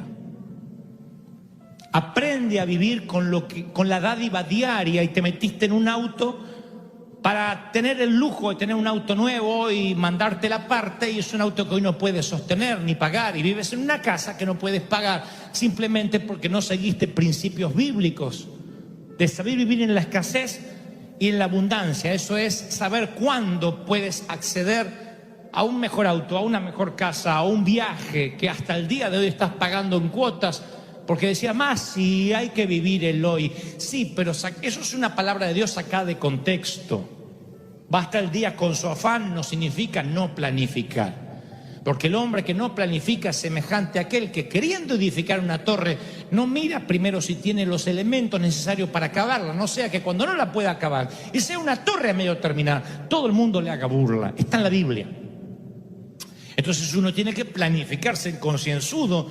Quizás estás en una tormenta porque no oíste. Te dijo el Señor que el sexo fuera del matrimonio ocasiona caos. Y aún así dijiste, pero bueno, yo soy hombre, yo soy mujer, no puedo controlar mis hormonas. Y entonces estás en una tormenta que no acaba más. Porque no solo entregaste tu cuerpo, sino tu alma, e hicieron añicos con tu corazón. Y alguien abusó de lo más preciado que tenías, tu inocencia. Y hoy estás en medio de una tormenta por no escuchar las advertencias. Te advirtió el Señor que no abrieras las puertas de tu casa para el chisme, que tuvieras el valor para decir, no, yo acá no quiero escucharte más hablar mal de nadie, porque me hace mal a mí. Tira tu basura o tu diarrea verbal ahí, en ese tacho verde de reciclado. Pero no aquí en mi mesa. Y no tuviste el valor y hoy estás envuelto en una tormenta de culpa. Así que siempre que estamos en una tormenta, Dios primero nos dará una exhortación. Si alguna de estas cosas te describe, entonces recibe la reprimenda de Dios. Estás en la tormenta, tienes que saberlo por tu salud mental. No es que Dios le agrada retarte, pero por tu salud mental y emocional tienes que saber que muchas de las tormentas en las que estás metido no es culpa del diablo. Pobre diablo, que a veces no tiene nada que ver. Pero no te aflijas, porque no te vas a ir con la reprimenda solamente. Ahora vienen 3 promesas que pueden darte paz en medio de la tormenta, en el mismo discurso de Pablo. Después de la reprimenda dice, pero el cielo envía ayudantes. Dice Pablo, anoche se me apareció un ángel. Pablo recibió una visita del cielo en medio de la tormenta. Y si Pablo recibe una visita del cielo en medio de la crisis, es porque tú también la vas a recibir en medio de la tormenta. Se me apareció un ángel. ¡Aleluya! Dice Hebreos 1:14, todos los ángeles son puestos al servicio de Dios, enviados en ayuda de quienes quieren recibir la herencia como salvación. Los ángeles trabajan para Dios, no trabajan para ti, pero son enviados, son la infantería, la caballería, el refuerzo, los ejércitos celestiales que son despachados para ayudarte, los refuerzos que vienen en camino cuando estás en medio de la crisis. En el cielo han escuchado tu oración, han escuchado tu clamor, y lo primero que trae una paz perfecta, o que por lo menos la empieza a construir en los corazones deshechos de los marineros, es: anoche el ángel de Jehová me visitó. Yo imagino, el ángel de Dios, un ángel del cielo vino. Yo me imagino a los marineros diciendo: acá, bajo un cielo gris, está diciendo que en la barcaza que se está por dar vuelta y hemos de perecer todos, aquí hubo un visitante del cielo. Hace 14 días no vemos estrellas, no vemos sol, lo único que hay es tormenta, y tú dices que un visitante del cielo vino. Eso es tan ridículo como pensar que llevas 2 meses yendo a la sala de cuidados intensivos a ver a alguien, y quien está allí en la cama te dice: ay, ¿sabes qué? Vino un ángel anoche. En serio, de verdad, aquí. ¿Sabes? Vino un ángel en medio de la crisis. Pero si no sabemos dónde vamos a vivir, nos van a quitar la casa. Sí, pero el ángel estuvo aquí diciendo: no teman, Dios me dijo que todo va a estar bien. Hay un ángel en medio de tu crisis. Alguien recibe la palabra, ¿lo crees? ¿De verdad que lo crees? ¿Ves? Ya te empiezas a sentir mejor después de la exhortación. Hay un ángel. Lo segundo que dice Pablo, que les va construyendo una paz perfecta a los muchachos, es: porque esta noche ha estado conmigo el ángel de Dios, de quien soy. ¡Wow! Ahí es cuando los marineros dicen: epa, este no es un predicador judío nomás. ¿De quién? De quien soy. Tengo un ángel del Dios de quien soy. Cuando tú vas a mandar a uno de tus hijos menores a un campamento, a donde sea, en el colegio, a una excursión, siempre tienes que firmar formas, que eres la persona responsable.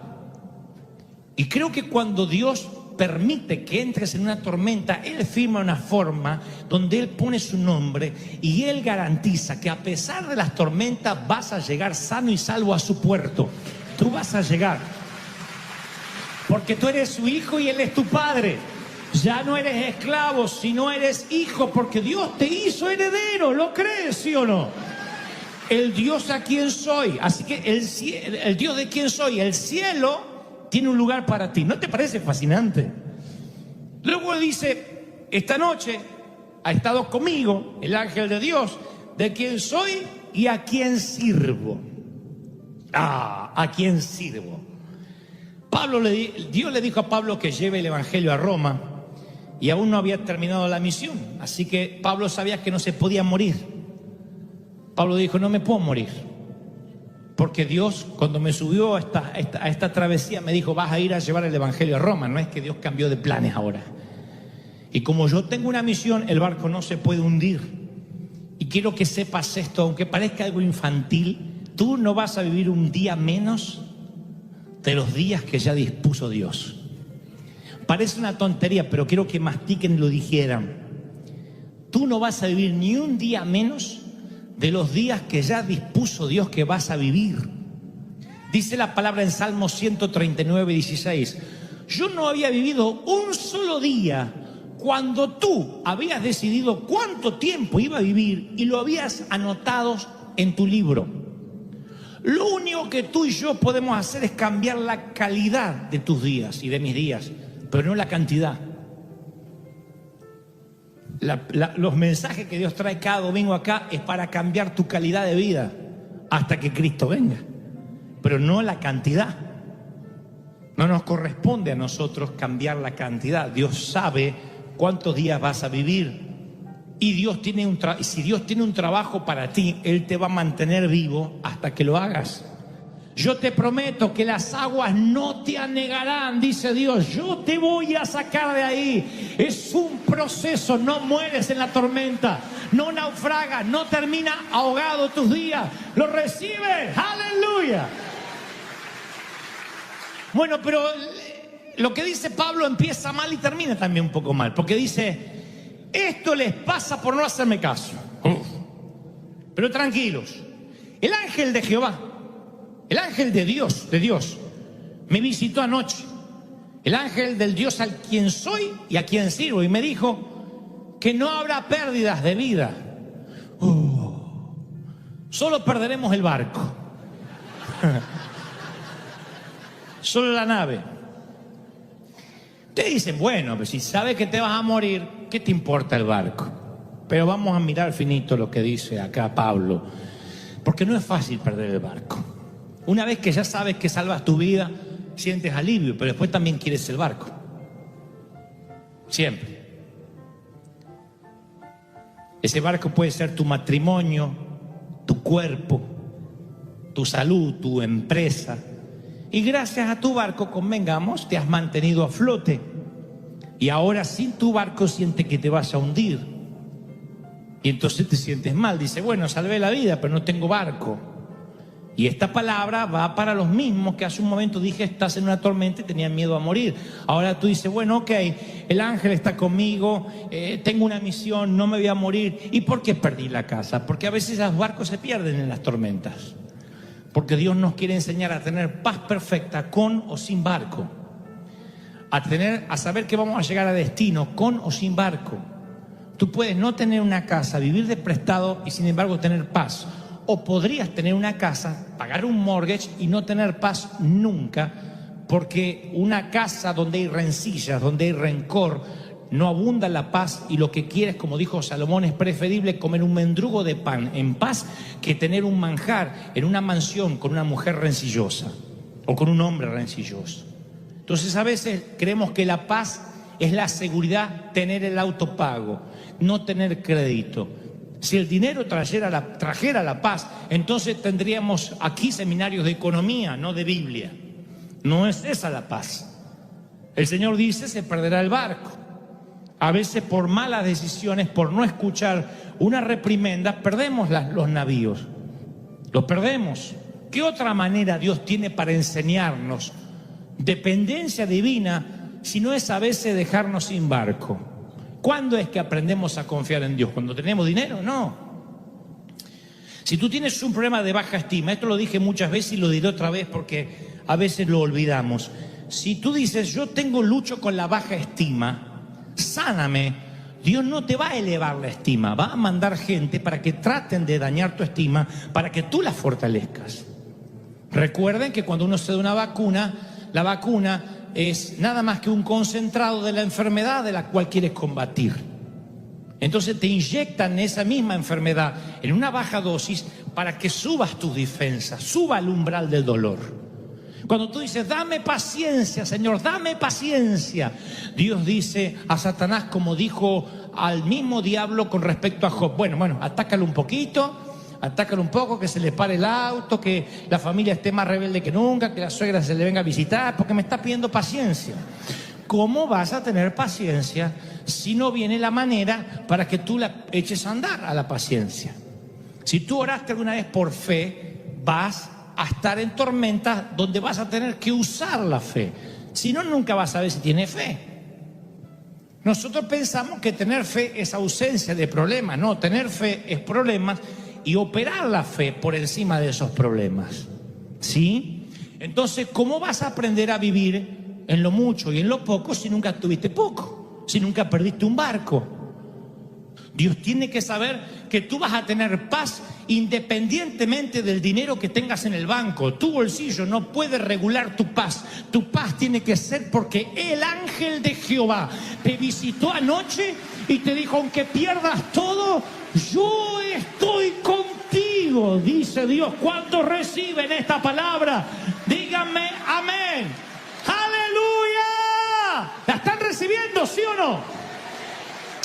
Yo estoy contigo, dice Dios. Esa es la paz perfecta. El Dios de quien tú eres, ¿tú crees que eres del Señor? ¿Cómo te vas a ahogar entonces? Noah Drew tenía 2 años cuando descubrió que no se hundiría para siempre. 2 años. La familia Drew recorría en su auto la corta distancia hasta la piscina del barrio. Iba tan despacito la mamá manejando tan lento el automóvil que los seguros automáticos de las puertas no se cerraron y Noah, que iba con su traje de baño en el asiento trasero, 2 años, abrió la puerta y se cayó. Y ella sintió en el auto como que las ruedas pasaron un badén, como si hubiese pasado un reductor de velocidad, pero eran las piernas del niño. Así que paró, saltó del auto y encontró a Noah en el pavimento. Un vehículo de 5.000 libras le había pasado por las piernas. Pero cuando fueron a emergencias, no se había roto ni un solo hueso, solamente algunos rasguños. Y le decían a la mamá, ¿de verdad el auto le pasó por arriba? Y esa noche, cuando ya estaban en casa, con algunas heridas menores, el niño dijo, mamá, Jesús me atrapó. Y la mamá le dice, ¿pero tú viste a Jesús? Y dice, sí. Y le dije, gracias. ¿Y qué te dijo? De nada, pequeño. Me atrapó. Y luego agregó, dice, Jesús tiene sus manos de color pardo. Él me atrapó. ¿Y no hablaste nada más? No. Le dije, gracias. Y me dijo, de nada. Y me dejó allí. Cuando los temporales del nordeste azotan, cuando soplan vientos contrarios, cuando sientes que estás perdiendo tu barco, el mismo Jesús que le mandó el ángel a Pablo te dice, cuando pases por las aguas, yo estaré contigo. Y escucha esto, Jesús todavía atrapa a sus hijos. Jesús todavía los atrapa con los brazos para que no se hundan, para que los autos no te aplasten, para que nada malo te pueda pasar. Jesús sigue atrapando a sus hijos. Si lo hizo con Noah de 2 años y lo hizo con Pablo hace miles de años, ¿cómo no lo va a hacer contigo? Aunque pase por las aguas, yo estaré contigo, dice Dios. Los marineros describen una tempestad de la cual ningún navegante puede navegar. La llaman una tormenta perfecta. No porque sea perfecta en el sentido de ideal, sino porque es perfecta en la combinación de factores. Entonces, todos los elementos, vientos huracanados, frente frío, lluvia torrencial, se unen y crean un desastre invencible, inexpugnable, cuando varios factores se combinan. Y esta palabra va para los que se han hecho esta pregunta durante los últimos meses, que dicen, yo no sé qué peor cosa me podría pasar, ya estoy curtido del dolor, harto de sufrir, no tenemos descanso a nuestro alma, a nuestro corazón, y sentimos que no vamos a poder lidiar con tanta crisis, con tantos embates, con tantas olas furiosas y espumosas que vienen contra nuestra vida.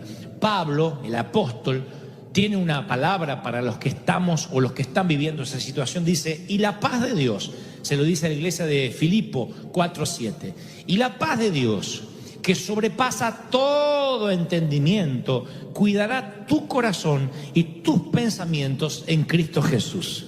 Ahora, Vamos a ubicarnos en tiempo y espacio. Cuando Pablo escribe este texto, él acababa de salir de una tormenta en el Mediterráneo. Había abordado un barco en Cesarea con destino a Italia. La palabra dice en Hechos que viajaba con él Lucas y también un hermano de Tesalónica llamado Aristarco. Viajaban en un barco que tenía prisioneros, cuyo destino final seguramente era el Coliseo romano. Atracan en Sidón, cambian de embarcación a un barco egipcio que transportaba cereales y salen a navegar a buscar otro puerto. Les cuesta mucho llegar a ese otro puerto. La Biblia narra que los vientos empiezan a soplar sin piedad. Dice el escritor, a duras penas llegamos a un lugar llamado Buenos Puertos, que de bueno no tenía nada, porque dice la palabra que no podían pernoctar ahí. Los barcos, en ese entonces, el barco egipcio que transporta cereales, que trae a Pablo, medían unos 30 metros más o menos, pesaban unas 1000 toneladas, pero no estaban diseñados para navegar bien en las tormentas, en los tiempos del Medio Oriente. Esto lo dicen los libros de historia. Hay un libro antiguo que describe los peligros de navegar en ese momento del año y dice, hay una luz natural muy pobre en invierno, noches largas. Vayan imaginándose lo que es estar en una embarcación de esas. Luz natural de día muy pobre, como si hubiera una bruma continua, ¿no es cierto? Además de eso, noches largas, muy largas, que no se terminan más, nubosidad densa, escasa visibilidad, o sea, no ves nada, vientos, lluvia y nieve doblemente fuerte. Y Pablo, que conocía lo que es la travesía invernal, cuando están en Buenos Puertos, le dice a los muchachos de la embarcación, incluyendo a su capitán y contramaestre, o sea, segundo a bordo, le dice, no salgamos, porque vamos a poner en peligro la embarcación, lo que está dentro, nuestras vidas. No está bueno navegar acá. Pero ninguno de los tripulantes quería quedarse a pernoctar en Buenos Puertos, que de bueno no tenía nada. Dijeron, no vamos a quedar acá, vamos a salir igual. El capitán no escuchó a Pablo, hizo caso omiso a las advertencias del apóstol, porque para el capitán Pablo es nada más que era un predicador judío, así que dijo, ¿qué sabe este de navegación? Y dice en Hechos 27:1, así que levaron anclas y zarparon hacia otro puerto. Y allí la palabra describe que no mucho después, días después, la nave dio contra un viento huracanado llamado Euroclidón, un viento feroz del norte y del este, un barco difícil de navegar, 30 metros de largo, 1000 toneladas.